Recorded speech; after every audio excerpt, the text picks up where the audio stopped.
great for rising. Welcome back to another episode of Beneath the Crust. I'm so glad you're back. The fact that you're back lets me know that you're getting something from the show. As I stated in my 12 o'clock high noon, a moment in life with Lady Cleopatra, that I was going to be talking about white message, black media. Now, what I said, in case you missed it, if you did, go back and look at it, okay?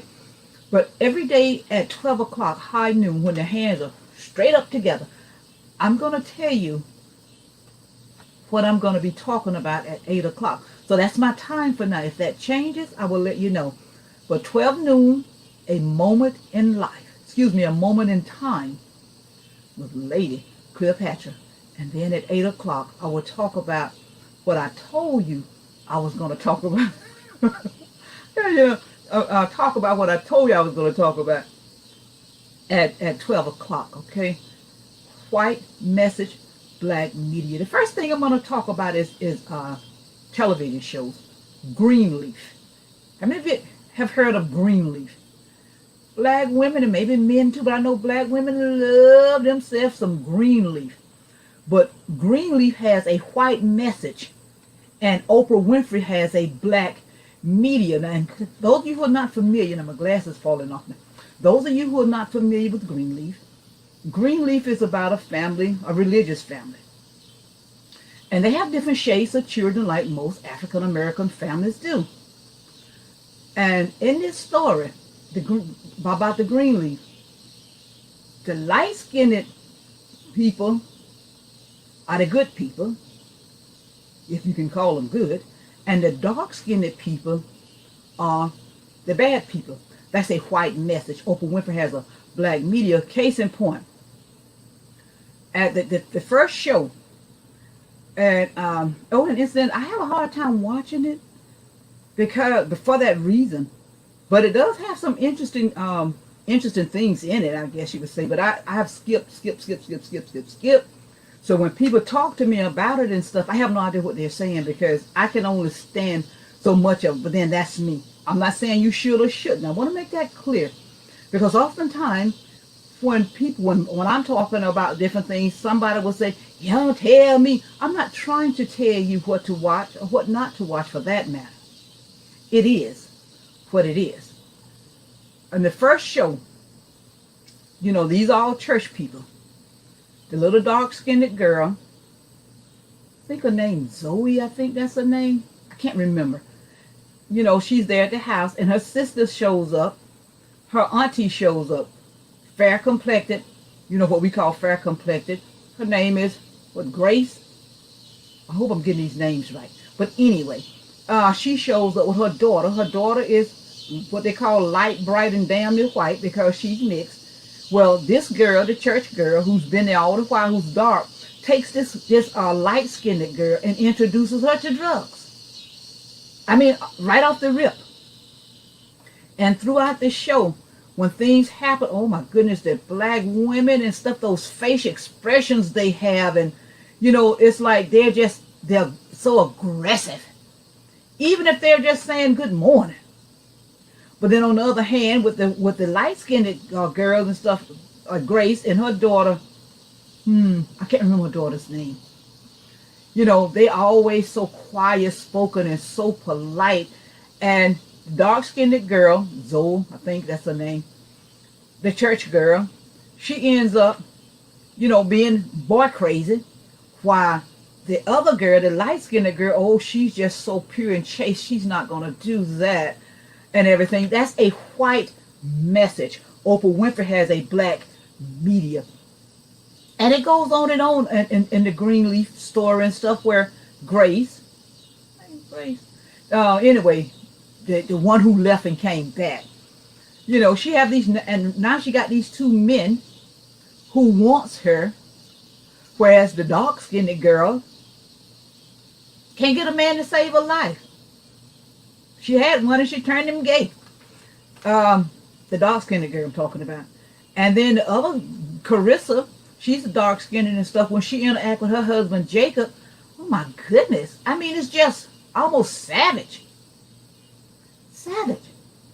You see, that's the image. That's a white message, that white, and the closer you are to white, that's the good stuff. That's the pure stuff. The darker you are, oh my goodness, that's an angry black woman. I remember I quit watching Divorce Court because that was a while back with, I can't remember the judge's name, but anytime those black women would be on there, the man could say something like, well, she burnt my breakfast. She would say to them, now see, you got this angry black woman thing going. That's your problem, this angry black woman. The white woman, on the other hand, her man could say to her, and I actually saw this, where he said that they lived on a trailer, and she tied a lamp, a rope or something to the trailer, to part of the trailer, just pulled part of the trailer off. She run this truck, she did all these things. But you know what the judge said to her? Now see, Miss White Lady, I mean, that wasn't her name, I can't remember her name, but see, Miss White Lady, you've been hurt. And you're trying to hurt people because you've been hurt. You got to understand, you can't hurt people just because you've been hurt. That's a white message. But the divorce court judge is a black media. So these are the things I mean when I say white message, black media. And it's like we don't have a, when I say we, I don't mean everybody. And the reason I go back and clarify and stuff, because I know I hate when people just lump us all together. And then two people have called me on it. Well, you talking about we? I ain't part of the we. So I don't mean everybody. But too many of us seem like we're all too happy to keep that white message going, that there's something wrong with black women. The angry black, well, I am an angry black woman. I don't mind telling you that. As a matter of fact, even when I write my name, I put Cleopatra, an angry black woman. So I am angry. And in my humble opinion, any black woman, any black person, period, who isn't angry, something is wrong with you. Anger is a natural response to certain things. And there's nothing wrong with being angry. And the next thing I'm going to talk about, as I touched on earlier today, was with the COVID-19.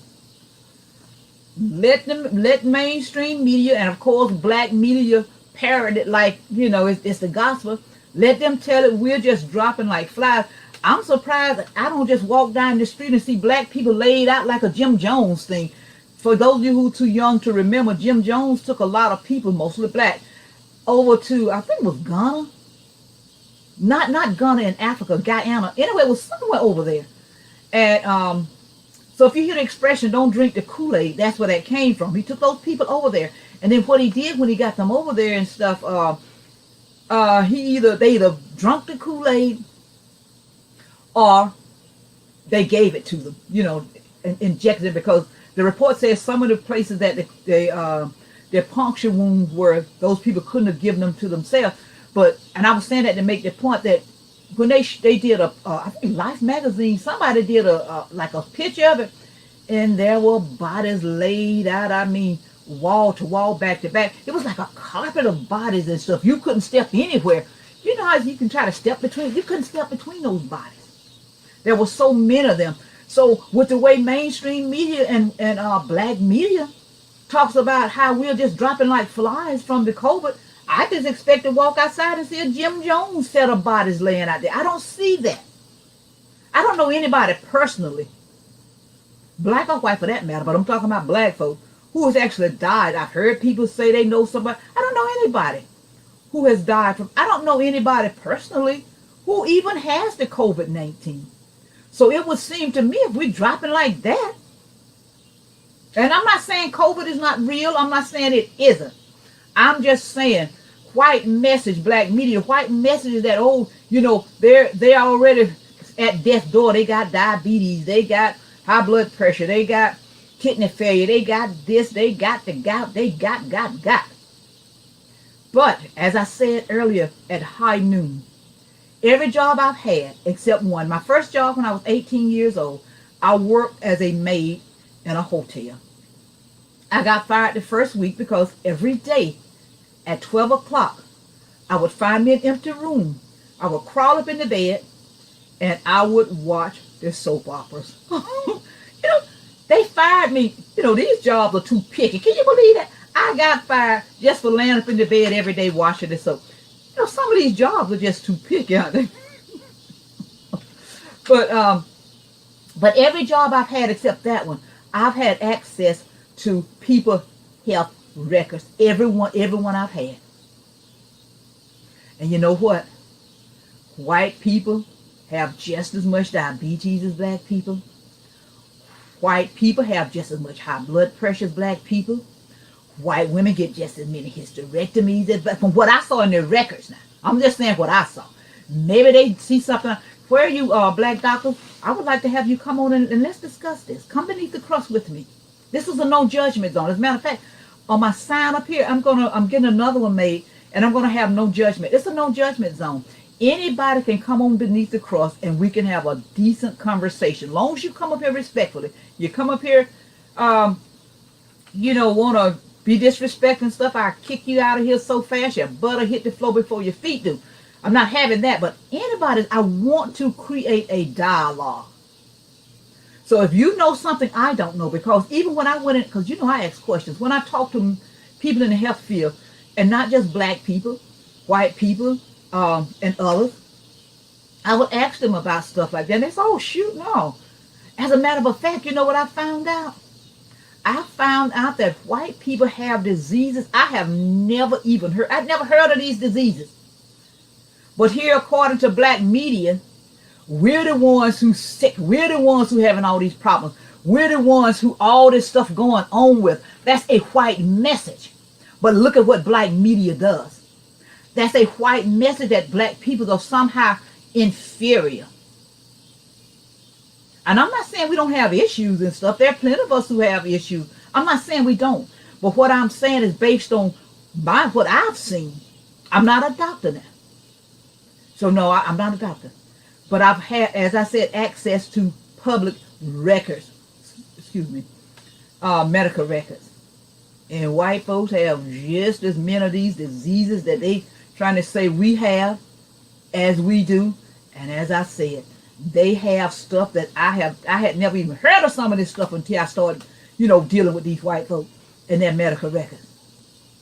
But see, that's a white message. And we're talking black media. And also with the HIV. You remember when HIV, how they always have, it's always something, isn't it? You're either going to drop dead from HIV, or you're going to rot away from the swine flu, or you know, you're going to bloat and explode from the bird flu. Something is always happening. Have you ever noticed that? I'm going to talk about that. I'm going to talk about that, how there's always something. And not just with black folks. This is just a general, you know, show I'm going to do about how something always happening to keep us always afraid, and we're still here. The fact that we are still here says that I think maybe they're just trying to keep us fearful. And listen, don't be crazy now. You follow whatever they're telling you to do. If they say you wear the mask, you wear the mask. I'm not saying get the immunization, but I'm just saying. So I don't want anybody to take this as me saying just disregard what's being said. You have to be wise. Wise. The Bible says, be wise as a serpent. And you know, and I hate to even say that because I get a visual now. You know, a serpent could be coiled up around my feet and I wouldn't even know it. Why? Because he's wise enough to come in. And he never lets you know he's there until he's ready to strike. And then wham, there he is. So we got to be wise as a serpent. And you know, and with the HIV, as I was saying, I used to see on buses, on park benches, on flyers and stuff with black men. They were always healthy looking, good looking brothers, you know.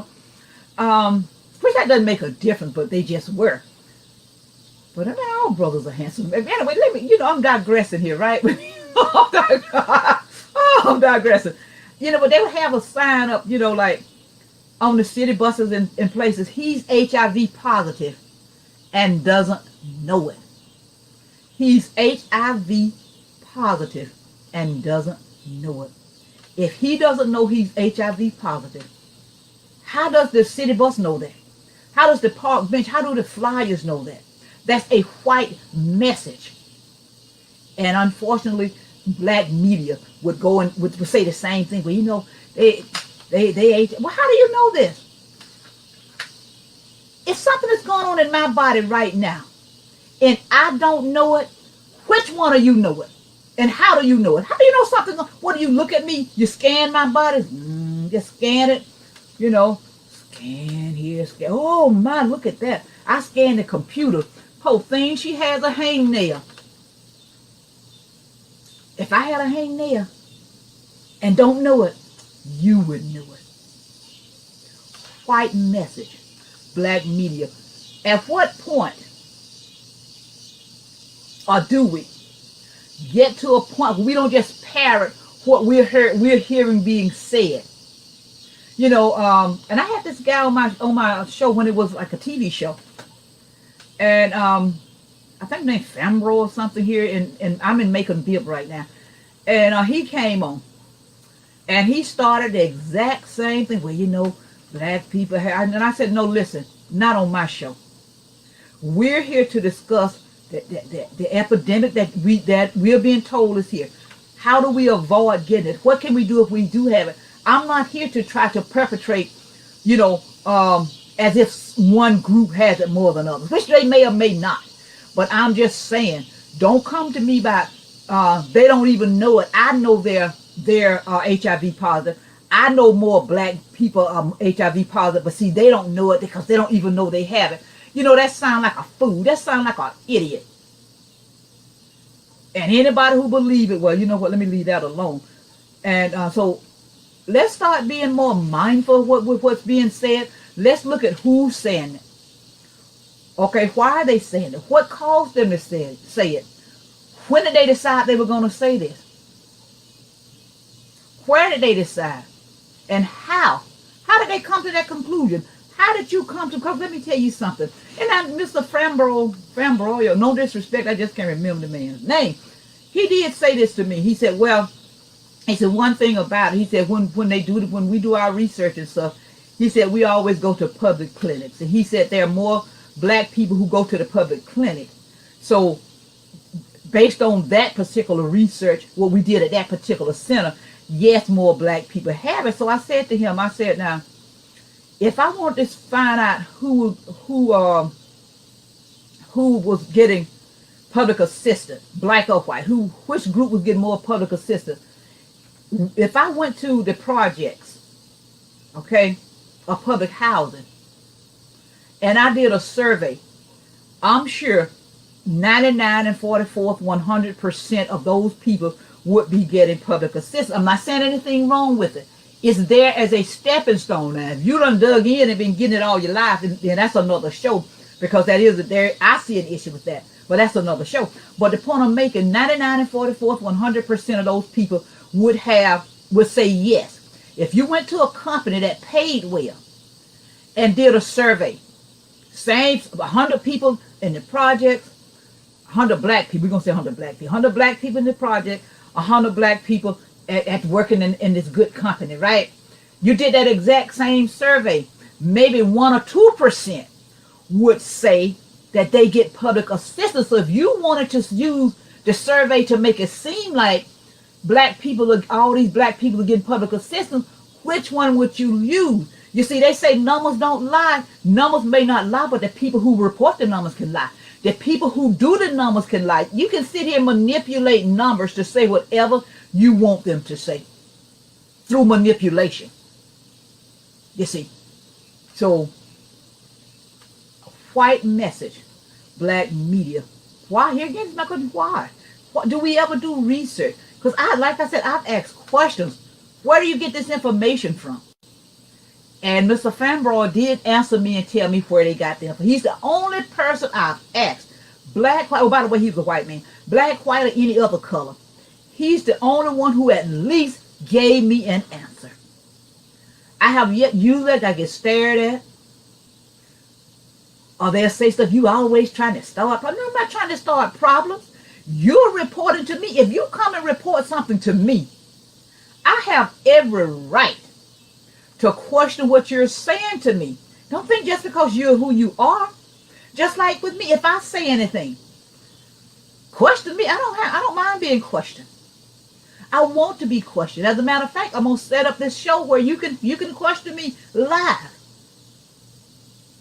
And this is my third time doing live, so I about got the hang of it. I found out some stuff today. So stay tuned. I'm gonna recap, and then in a minute, you will have watched another episode of Beneath the Crust, and and you're gonna have to deal with it. Recap. I talked about how white message, black media. I talked about Greenleaf, how the white is right. The lighter you are, the better you are. The more pure you are. I talked about that. So think about that for a minute. It's not just like the news, black media news. It's just black media. Because I told you about the divorce court, what the judge said on the divorce court. Oh, you got that angry black woman thing going. And she said to the white woman, oh, you've been hurt. This woman done almost destroyed this man's pickup truck, and now they live in a mobile home, and now it's tilted. But she's not an angry white woman, according to the judge. She's been hurt. You see? With the HIV, with the, or anything else for that matter. I'm going to cut this short. Guess what? I hope you enjoyed this episode of Beneath the Crust, white message, black media. If you want to see something, I have a platform. So I guess you don't really know my platform, but if you have anything you think you would like me to speak on, let me know. And if it's something like with the news or whatever, send me links or everything. And research now. Don't send me all this fake news and stuff that just doesn't make sense. And sometimes it's hard to tell, because did y'all see this thing with Epstein, where Fox had cut Donald Trump picture out of the picture?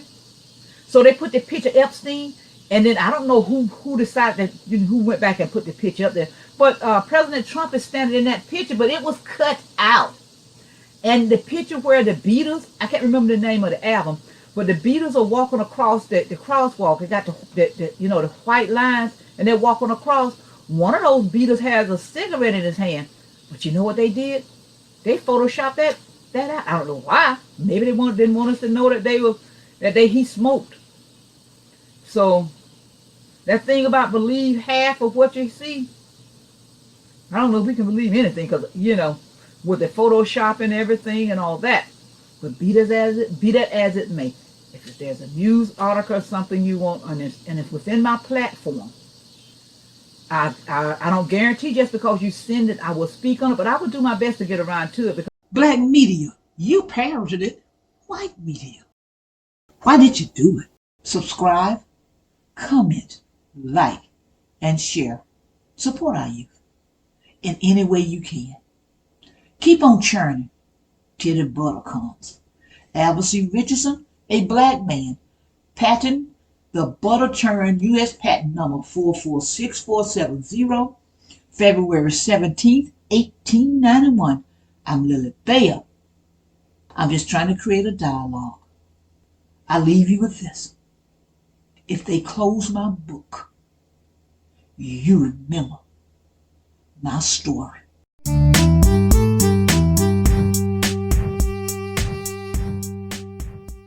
A Nat Turner Runner production. Lock and load.